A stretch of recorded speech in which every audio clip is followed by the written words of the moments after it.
ada pelatih tuh batu tuh nggak otaknya kayak Amorim tuh juga batu mainin Diogo Dalot mulu. Udah salah mulu, crossing nggak benar, defense juga berantakan, top speed doang, lari ngejar ke depan sama ke belakang tapi batu mainin dia mulu. Man United menang itu memesnya lucu banget. Lu lihat ya hari Senin, Selasa sampai sekarang itu yang bikin konten MU menang tuh lucu banget.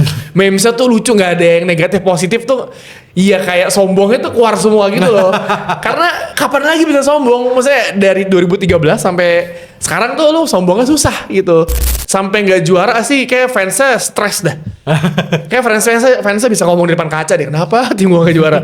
Maksudnya Arsenal musim ini udah punya squad yang mau yang Arteta, lu punya Gyökeres gitu. Lu punya Eze, Mikel Merino, maksudnya semua posisi itu udah ada gitu. Pakem permainan udah pas.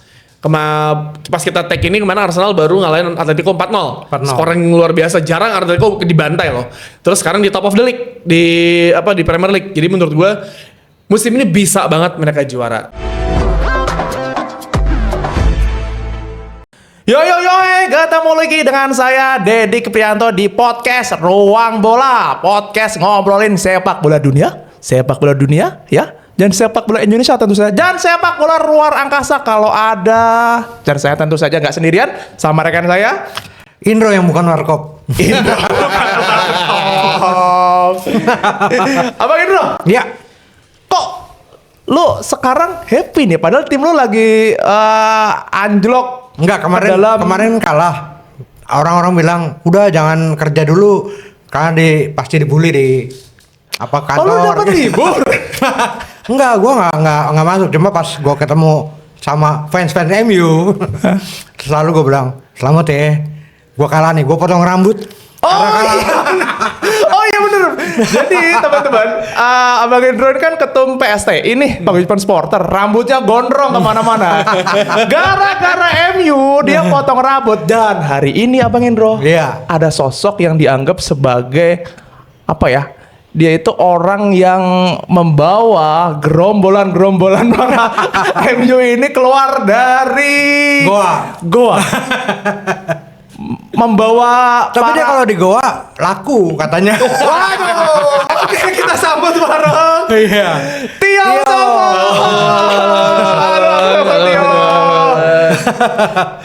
Ini studio kita hujan tangis. Hujan tangis nih. Ini ada anak Liverpool garis keras, big crash dulu ya. Jadi ini ada anak MU garis kenyal. Lo Persebaya juga? Persebaya Surabaya. Tapi kalah sama tim Persija. Oh iya lagi. Ya Allah. Persija. Diingatin lagi. Kalah juga. Ini minggu yang gue sebel sekali. Timnas ngehe ya kan. Timnas ngehe. Liverpool ya udahlah ya gitu ya. Persebaya kalah juga. Kalah 1-3. Tapi ada satu poin yang menurut gue Persija menyenangkan adalah bonek menyambut Jackmania lah. Iya.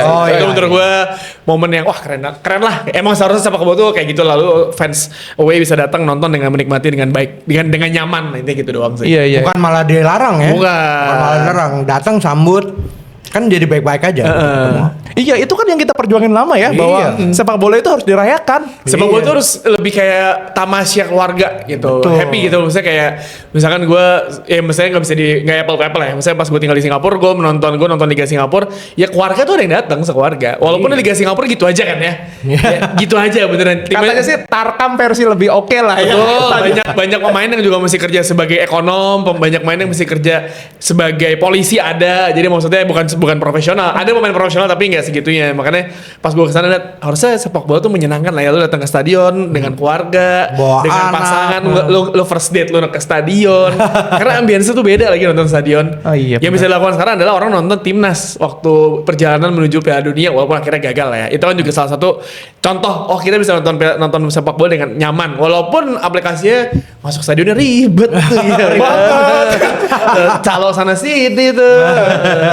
Masih ada aja ya. Nah pertanyaanku ini kan soal nyaman di stadion. Pertanyaanku buat Tio adalah Anfield emang senyaman itu ya buat MU ya? Enggak. 9 tahun ya. 93/4 tahun ya. 93 kan terakhir kali menang itu Januari 2016. Wayne Rooney yang nyetak gol kan. Salto ya? Enggak yang pokoknya Oh, iya, umpan oke. luar mata kena tiang kalau nggak salah Wayne Rooney first kick first time lah. Dan itu momen terakhir kali Man United menang sebelum akhirnya drama kalah 7-0. Terus musim lalu Harry Maguire harusnya bisa ngebawa menang tapi bolanya ke atas. Kalau ngomongin nyaman sih enggak. Di Anfield tuh walaupun sekarang situasi kebalikan, kalau duluan 90-an 2000 kan Liverpool di bawah, maksudnya situasinya United lagi di atas lagi jago ya. Itu tetap aja apapun yang terjadi Man United sama Liverpool itu tetap panas sih. Mau Liverpool lagi jelek, mau United lagi jelek, itu pasti semua apa namanya vibes itu beda sih. Kayak emang ya ini udah persaingannya udah lama gitu. Mau sebusuk apapun tim A Liverpool atau United tetap kencang sih, kecuali ya dibantai 7-0 itu tolol sih. 07 jangan spesifik. Nah, tapi kalau ngelihat permainan kemarin, apakah ini benar-benar kebangkitan MU? Gue tuh trust isu ya sebenarnya sama Man United ya Mas Indra, karena kan gini ya, ini tim kan kalau ketika menang tiba-tiba tol lagi nih ya. Jarang nih, ini untuk pertama kali di era Amorim back to back. Bahkan ada satu content creator yang belum bisa cukur rambut kalau dia United belum menang 5 kali kan. Jadi kalau dibilang kebangkitan, gue berharap iya. Tapi dibilang gue pede, gue nggak tahu apakah gue tidak mewakili fans United ya. Kalau ketika menang lawan Liverpool kemarin mungkin orang ya udah lo euforia nggak apa-apa, lo nggak pernah menang di Anfield akhirnya menang dengan segala dramanya. Tapi kalau dibilang kebangkitan, gue berharap iya, tapi gue sih masih trust isu ya. Masih trust isu. Kalau misalkan nanti lawan Brighton 3 poin di Old Trafford, itu baru kayak oke, gue udah mulai percaya diri nih. Sampai 5 kali berturut-turut deh lo back to back kemenangan, karena kalau lihat dari visible lawannya United tuh udah lawan Big Four semua, udah lawan tim-tim papan atas semua. Jadi harusnya kalau sisa itu ya lo jangan kalah ini gitu deh. Jangan kalah. Berarti masih di depan gua begini-begini lihat gitu ya. Tapi gini, kalau Man United menang itu memangnya lucu banget. Lu lihat ya hari Minggu, hari Senin, Selasa sampai sekarang itu yang bikin konten MU menang lu lucu banget. Memangnya tuh lucu, nggak ada yang negatif, positif tuh. Iya kayak sombongnya tuh keluar semua gitu loh. Karena kapan lagi bisa sombong? Maksudnya dari 2013 sampai sekarang tuh lu sombongnya susah gitu. Apa yang mau dibanggain sih? Kalau misalnya mau banggain, oh gue juara Europa League, Liverpool juara Liga Champion. Juara Liga kagak, Liga urutan 2 mulu loh. Ya kan? Jadi maksud gue, ya kalau orang sombong ada sombong ya sudah saatnya saat ini. Tapi ketika lo kalah lagi ya lu senjata makan tuan pasti dicengin lagi sama orang. Emang udah siklusnya gitu aja udah. Ada cerita paling lucu kan sekitar selama beberapa hal ini? Oh, jadi gue baca komen-komen di podcastnya Box to Box ya, yang episode kemarin yang hari Senin itu ada komen. Jadi ada orang bilang gue senang kalau MU menang. Teman-teman gue fans MU kerjanya naktir gue di kantor. mungkin kejadian misalnya kayak karena rasa syukur ketika lu nggak pernah menang ya, lu liat tim lu jelek banget, terus ketika lu dapat kemenangan, menangnya di Anfield gitu, itu sesuatu yang spesial menurut gua. Menurut semua fans itu spesial banget gitu. 400 hari Liverpool nggak pernah kalah di Anfield. Ujung-ujungnya kalau udah ketinggalan imbang mulu kan, save by the bell terus, dan akhirnya menang. Dan banyak tuh komen, lu baca deh misalnya kalau kawan-kawan nonton box to box episode yang hari Senin kemarin itu lihat komennya tuh ada tuh selain semoga nggak ada komen judul lagi, bukan judul kampret banget, tapi di bawah itu banyak banget tuh yang kayak komen kayak anjir temen gue fans MU, gue happy gue kalau MU menang, gue ditraktir makan siang traktir makan, sore traktir kopi, terus kayak aneh banget, kayak rusuh banget, kayak beneran kayak ini segininya ya orang. Gue baru sadar kayak ternyata efeknya tuh segininya gitu.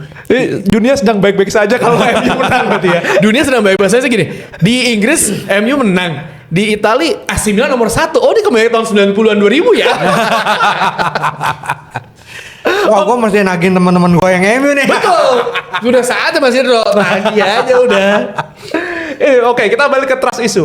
Lo masih trust issue pada Amorim ya? Gue nggak pernah ada masalah dengan pelatih. Gue selalu mendukung pelatih sampai dia dipecat official. Kalau gue kesel sama formasinya, gue gemes iya keputusan pemain yang dia nurunin pemain. Kalau gue sempat waktu lawan Brentford itu pokoknya dia salah, menurut gue itu dia salah nurunin squadnya lah, pemainnya nggak pada di posisinya gitu, dan nggak works kan akhirnya kan pemain-pemainnya. Tapi ya maksudnya kalau mau diganti pun mau diganti siapa gitu, siapa yang mau lu ganti. Dan ketika lu mau ganti, karena siklus Man United sama setiap musim bagus nggak works pecat, Bagus ke Wolves selalu kayak gitu kan. Van Hal padahal pas Piala FA tuh udah bikin pondasi, tiba-tiba Jose Mourinho masuk. Iya. Jose bawa Europa League juara Piala Liga tuh kan. Bikin pondasinya bagus, terus nggak main oke, berantem pecat, ganti sama Ole Gunnar. Ole bikin United urutan 2 pas Covid, menurut gua salah satu sepak bola counter attack terbaik di Eropa waktu itu ada Man United. Counter attack-nya gila kan urutan 2 sampai akhirnya dia dipecat.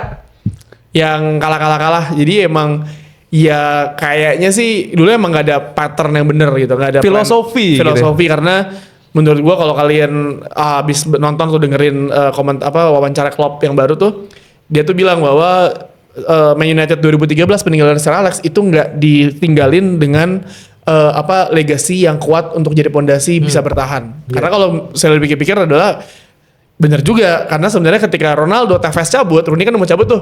Dia siapa lu mau ganti siapa nih? Rooney mau cabut, akhirnya bertahan Rooney, tapi nggak ada satu pemain world class player yang ada di sana. Maksudnya siapa sih yang bisa maksimalin Tom Cleverley, Anderson selain Sir Alex Ferguson?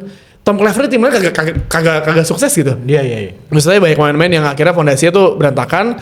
Pelatihnya juga menurut gue salah pilih, David Moyes. Mungkin kalau satu yang dipilih Pep Guardiola mungkin beda lagi ya. Atau Jurgen Klopp. Jurgen Klopp mungkin. Tapi kan ketika Jurgen Klopp mau di sana kan, Jurgen Klopp nggak terima nggak suka dengan konsep. Oh, gue kasih duit banyak lu beli pemain. Enggak. It's not Jurgen Klopp idea. Jadi pondasi emang paling penting. Jadi emang menurut gue ya sekarang ketika ada Amorim, ya ada si Sir Jim Ratcliffe juga yang pun kontroversi itu.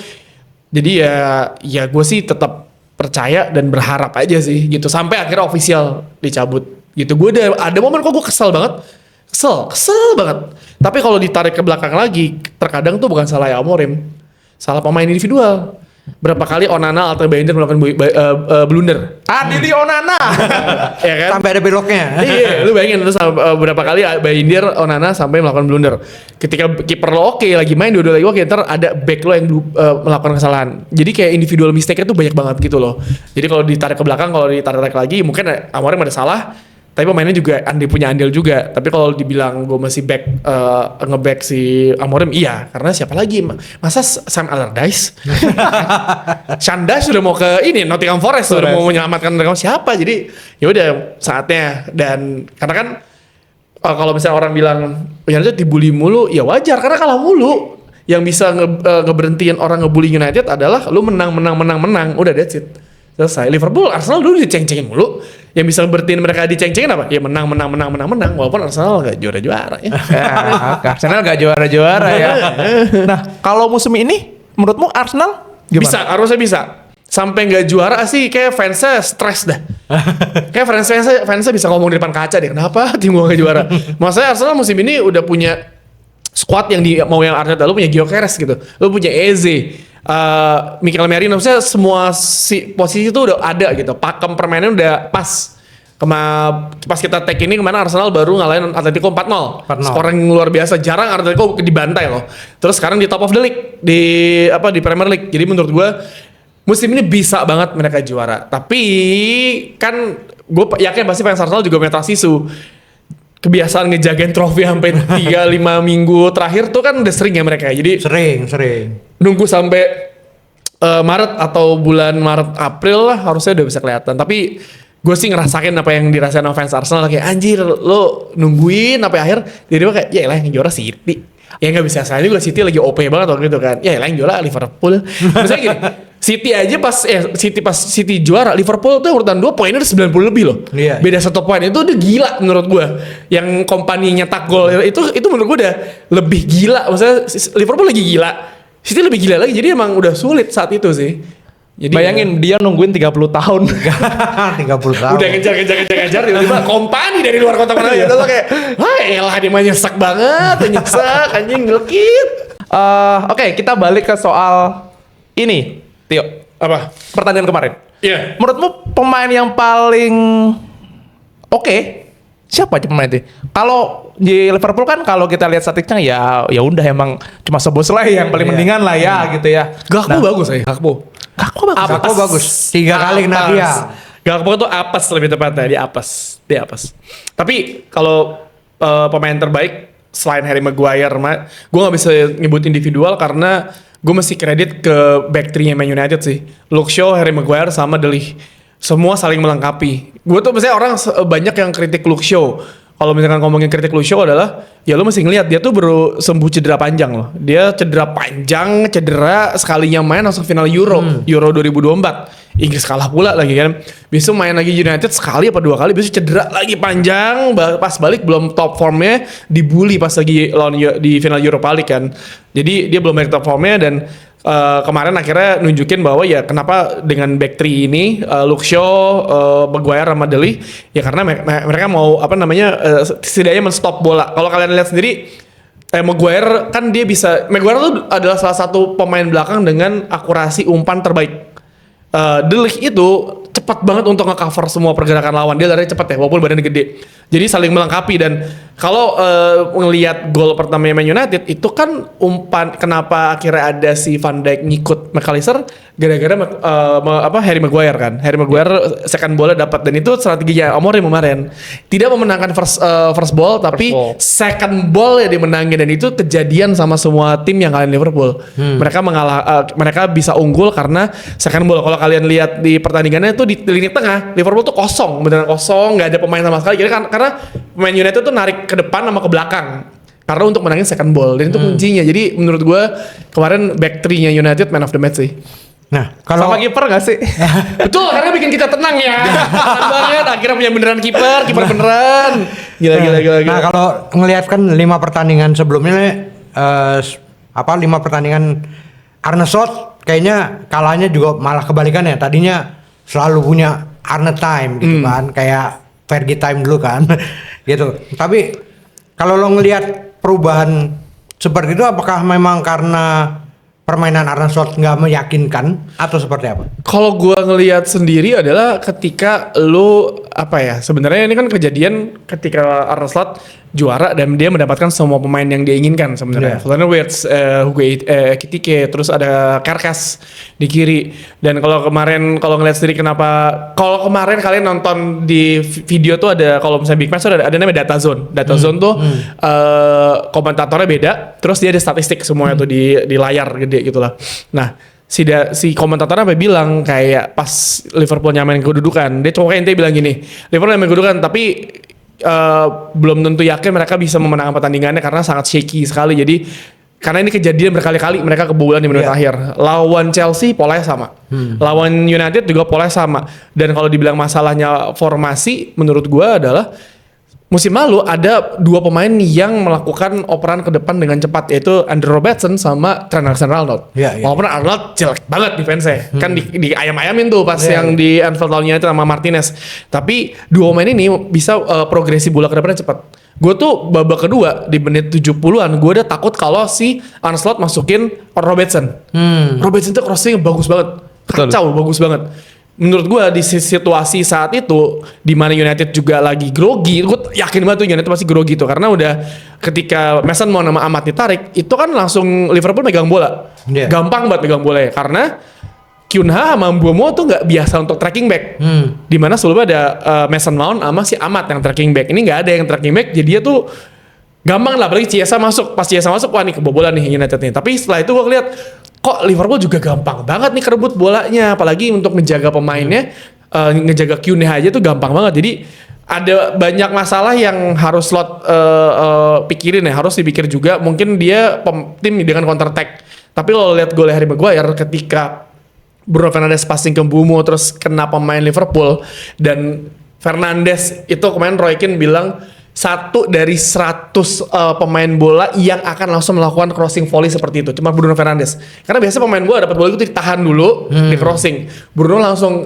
crossing ke depan kan, dan lu masih lihat dalam tayang ulang Cody Gakpo semua tuh udah pada maju semua tuh. Iya. Misalnya cuma pemain belakang ada Van Dijk sama Konate, itu kalaupun gak ada Harry Maguire di belakangnya dia ada Dorgu sama De Ligt kosong. Jadi kan jadi masalahnya Slot ada lah, kok lu buru-buru langsung mau counter attack gitu. Jadi ada masalah di mana transisi mereka begitu terlalu cepat, di mana mereka sepertinya harus menahan gitu. Kalau pas lihat Harry Maguire, jadi masalah Slot adalah dia tuh sepertinya tidak tahu bagaimana nge-crack tim-tim yang dengan bermain dengan low block. Itu doang sih. Iya sih, karena kalau pernyataannya Slot ini kan ya ini kalah gara-gara low block. Nah, men ini kan berkali-kali lo belum. Itu gak sebagai pelatih lah.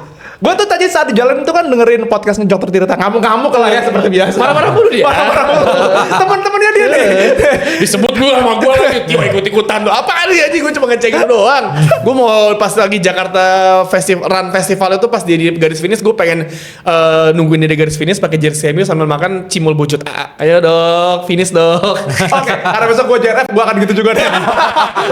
Ya gitu coach lari Tirta sama kayak coach lari gue. Coach Latif. Iya Latif sama fans MU juga. Tapi ya itu maksudnya masalah slot adalah dia nggak bisa nge-crack low block lawan-lawannya.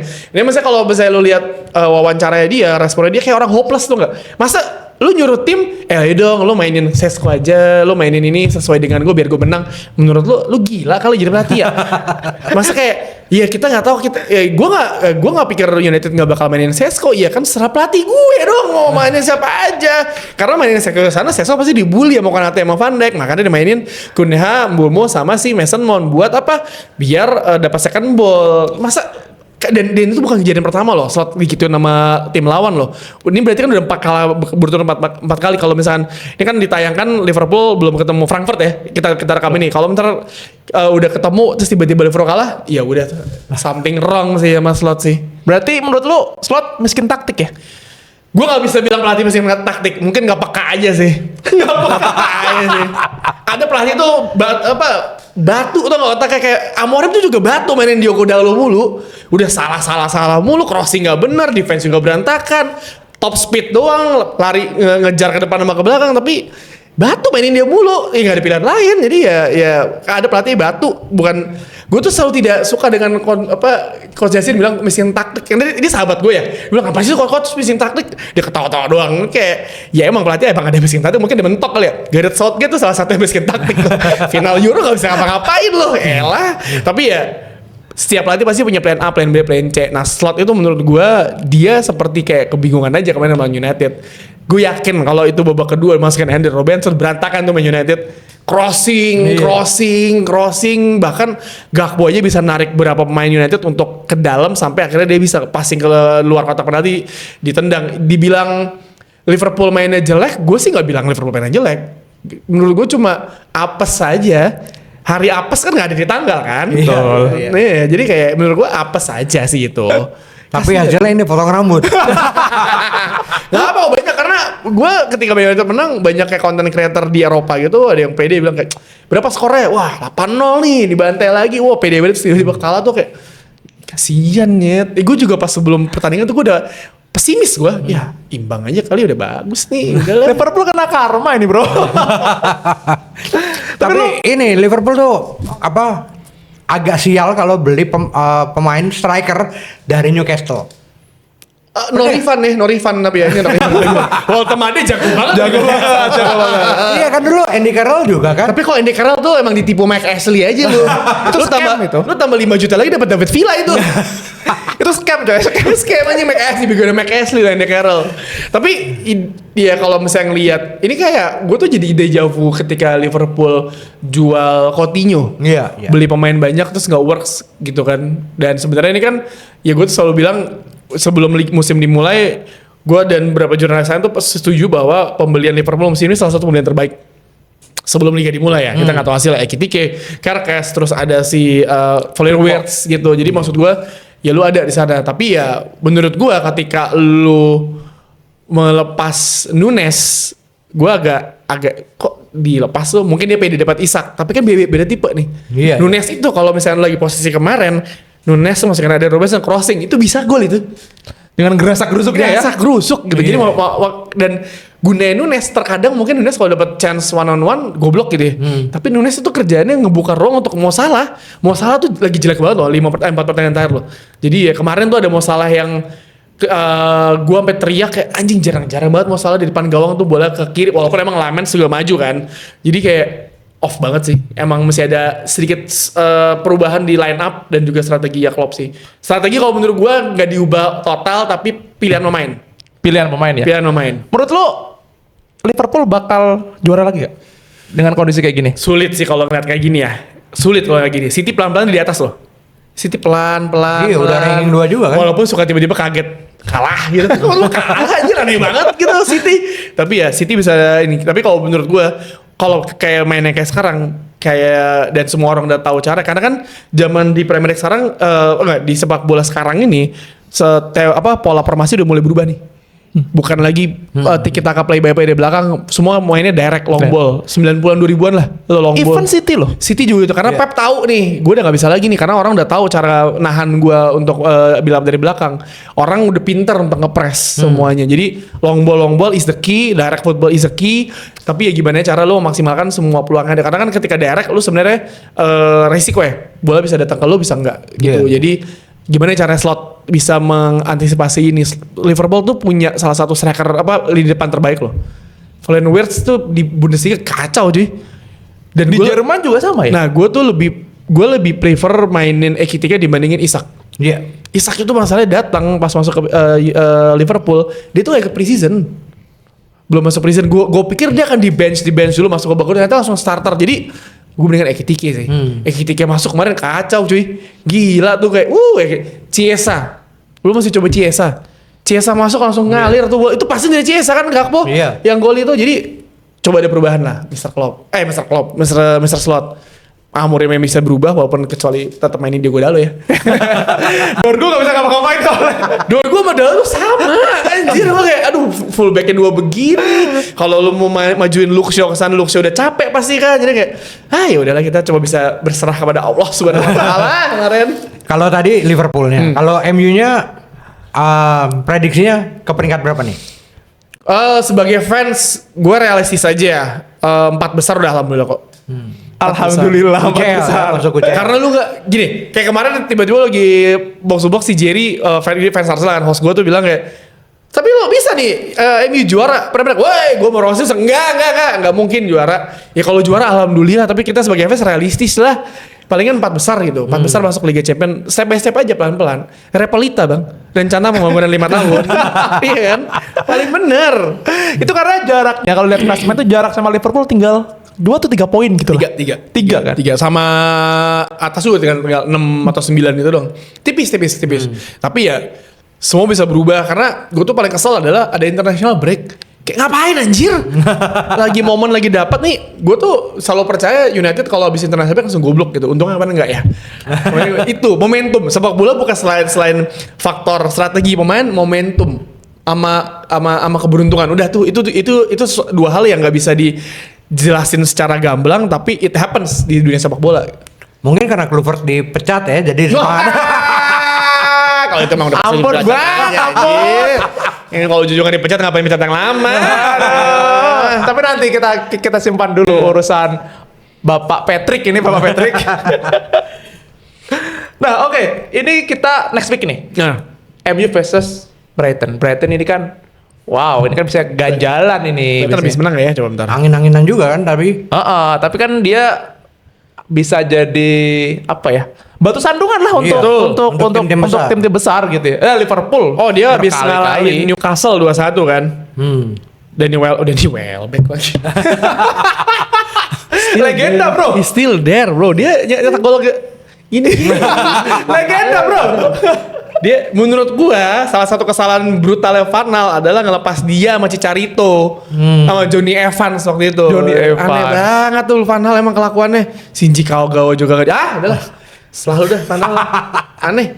Tapi ya Brighton tuh kan tim yang bikin menyulitkan papan atas ya.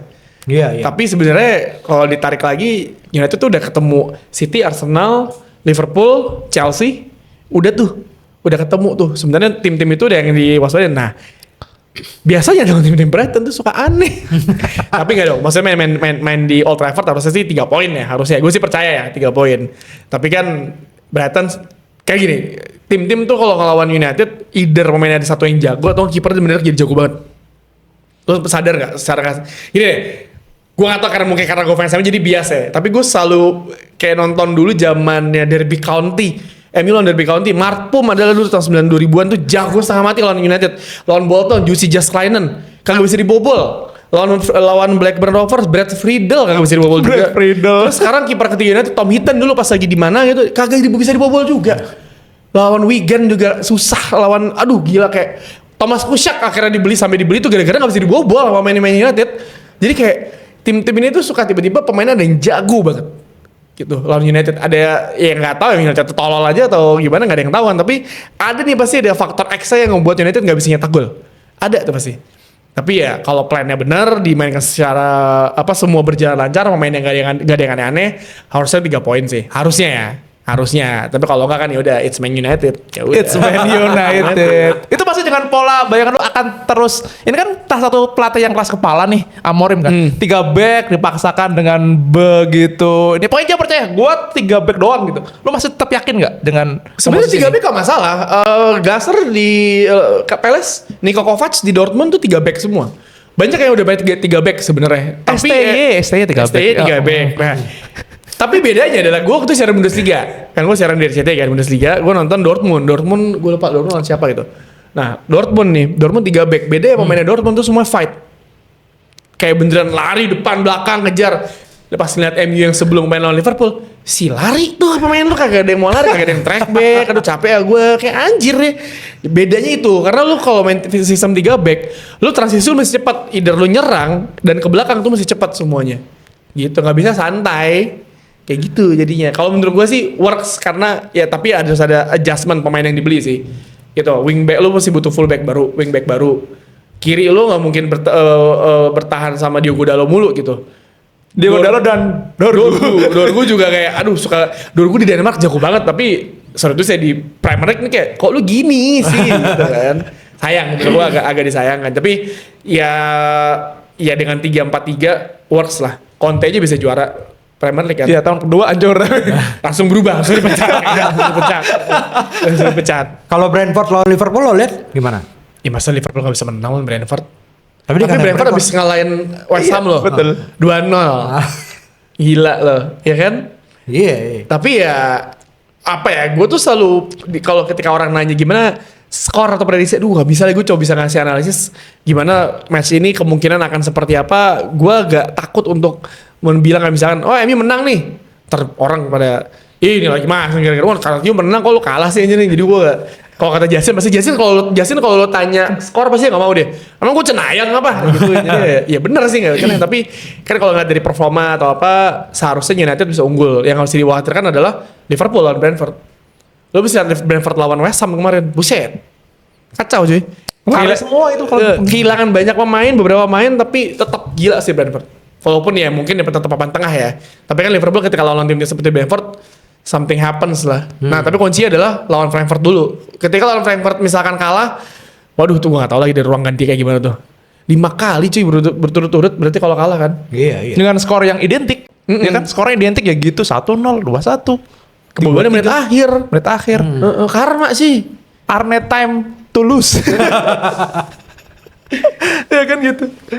Oke, berarti tetap ya. Ini kayak gue tuh merasa Liga Inggris musim ini tuh gue merasa emang kita harus lu lah sebagai pendukung Liverpool harus ikhlas lah mencoret ya Liverpool sebagai Gini kalau ketika Klopp diganti Slot dulu itu kita udah pasrah. Juara apa enggak? Akhirnya juara gitu kan. Ini nilai plus lah gitu kan. Tapi kan ketika sekarang ya udah nih aslinya nih. Kalau dulu kan pakai pemain-pemain bekas Klopp, lalu juga mungkin cara-caranya Klopp masih dipakai gitu. Kalau sekarang kan memang udah pemain yang dia mau nih. Nah itu yang gue lihat sih kalau berarti udah siap nih mencoret Liverpool dari daftar juara? Ya kalau juara syukur, kalau nggak juga nggak apa-apa. Yang penting 20 sama. Yang penting kalau kata dia tuh tadi ngobrol, yang penting Bismillah tidak di bawah MU. Iya semua harapan gitu sih karena ujung-ujungnya endingnya seperti apa kan. Itu sama kayak Arsenal nggak mau di bawah Spurs kan. Malu banget mereka di bawah Spurs. Udah gitu Spurs habis juara Europa League. Arsenal juara apa? Juara 2. Hat-trick lagi hat-trick. Tapi tetap Arsenal ya kayaknya yang kalau lihat dari sekarang Harusnya ya. Kalau dari permainan ya. Harusnya musim ini Arsenal. gua pribadi ya ngeliat harusnya musim ini Arsenal. Mereka punya semua yang dibutuhin untuk juara kecuali keberuntungan. Karena dia sering banget nih jagain nih ya, seperti tadi bilang kan, jagain apa namanya, jagain piala lah. Iya. Jagain mantan nih. sampai dua pekan terakhir loh. Betul. Terus tiba-tiba ya, tapi kan Arsenal itu adalah kalau ngobrol fans Arsenal itu mereka kryptonite-nya itu adalah Fulham, Newcastle, Aston Villa. Gue lupa satu lagi siapa deh. Tapi setahu gue tuh mereka udah bisa ngalahin Newcastle, udah bisa ngalahin Fulham. Aston Villa gue gak tahu nih, mereka udah ketemu belum, lupa gue. Tapi ya biasa tuh mereka superior lawan tim-tim besar, lawan tim-tim kayak gitu tuh mereka sulit. Apa faktor yang menurutmu? Itu yang gak bisa dijelaskan, Mbak. Saya juga gak tahu tuh lawan tim-tim kayak gitu suka aneh. Dari zaman Sir Alex aja ketika ketemu, pernah waktu itu ketemu Middlesbrough, dibantai 5-1 atau berapa gitu. MU, zaman Sir Alex ada Ronaldo, ada Tevez, ada Rooney loh. Itu sesuatu yang gak bisa dijelaskan kan. Kayak lu udah pakem lu, formasi lu udah bener, tapi pas di lapangan kok gampang banget dibobolnya. Gitu. Padahal secara formasi sekarang kan Arteta ini ya sudah puzzle-puzzlenya ini kan udah ketemu semua kan. Udah ketemu semua. Mulai dari striker Iya. lah, Iya. iya kan? Gitu-gitu. Jadi harusnya nih, nah menurut lu ini kalau Arsenal sampai gagal, ini Arteta diapain enaknya nih? Pecat lah. Dua mulu dikasih, tapi gue gak tahu ya. Mungkin manajemen Arsenal atau fans Arsenal mesti berpikir lama. Tapi gue tuh selalu berpikir, ini udah selama ini loh. Lo berarti gelar juara terakhir mereka apa Piala FA ya? Piala betul. FA lama. Orang ngomong kayak sebusuk-busuknya Man United mesti dapat gelar. Tapi gue selalu berpikir, Man United itu busuk, tapi gue tuh pengen main week in week out tuh bagus gitu. Enak ditonton, lu menang, fight sampai akhir urutan 2 ya udah. Tapi seharusnya ya musim ini ya musim Arsenal harusnya ya. Oke, Tapi berarti kita walaupun terlalu dini ya. Ini kan masih September, belum masuk Oktober. Biasa tuh ajaib-ajaibnya di bulan Desember. Iya. Karena kan Desember festive season padat tuh semua. Seminggu bisa main 3 kali. Bahkan Boxing Day, besok tahun baru tanggal 1 udah bisa main tuh. Itu tuh kusut tuh semua tuh pemain tuh. Itu biasanya kunci di situ. Gue malah berharap Januari kan ada Piala Afrika kan. Salah kan main di situ kan. Betul. Nah, ini yang apa formasi ini yang malah apa slot bisa gunain ini buat ganti Salah dong. dia tuh megang apanya ya? Dari Salah menurut gua gak ada yang salah sama dia sih, cuma apes aja. Tapi menurut gua seharusnya ada satu pemain yang bisa memprovide Salah sih. Maksudnya kan sebelumnya dia juga selain nyetak gol dari penalti ya, tapi kan dia juga menjadi salah satu kunci dari kejuaraan Liverpool. Iya, Gitu. Maksudnya nggak bisa dipungkiri bahwa kalau nggak ada Salah Liverpool mungkin sulit untuk juara gitu. Tapi ya musim ini apalagi 4 pertandingan terakhir harus ada sedikit perubahan sih, karena kelihatannya tuh kayak nggak ada yang nge-cater si Salah. Kalau dulu ada Darwin Núñez yang selalu ngebuka, Darwin sama Luis Diaz gitu. Sekarang kan siapa? Isak tipenya juga Beda lari banget. cepet sama kayak Salah. Jadi harus ada solusi dari slot untuk pemain-pemain di lini depan sih. Agak heran juga ketika Salah mainnya jelek, gak pernah diganti. Itu. Gitu kan? Selalu main 90 Mungkin menit. dia berpikir bahwa Salah bisa menciptakan keajaiban gitu. Seperti yang dulu-dulu ya. kan? Seperti yang dulu-dulu. Iya, cuma gak ada yang support dia. Oke, menarik. Jadi tetap ini musimnya Arsenal. Kalau Arsenal tidak juara, Arteta out. Iya. Kalau Iya gua kan? sih harusnya iya ya. Kalau lu Iyalah. Arteta udah cukup. Udah lama loh waktunya, udah lama banget. 5 tahun seinget gue ya. Udah Lebih ya. Oh my god. Udah nyaris Nih, semua. Satu musim pemilu coy. Coba baca ya. Arteta. Arteta.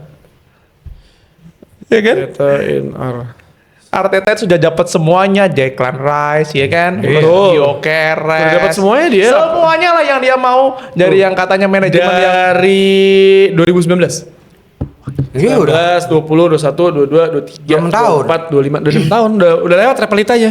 repelitanya Kalau gagal dulu zaman Pak Harto di ini nih, dievaluasi langsung. ke Nusa Kambangan coy.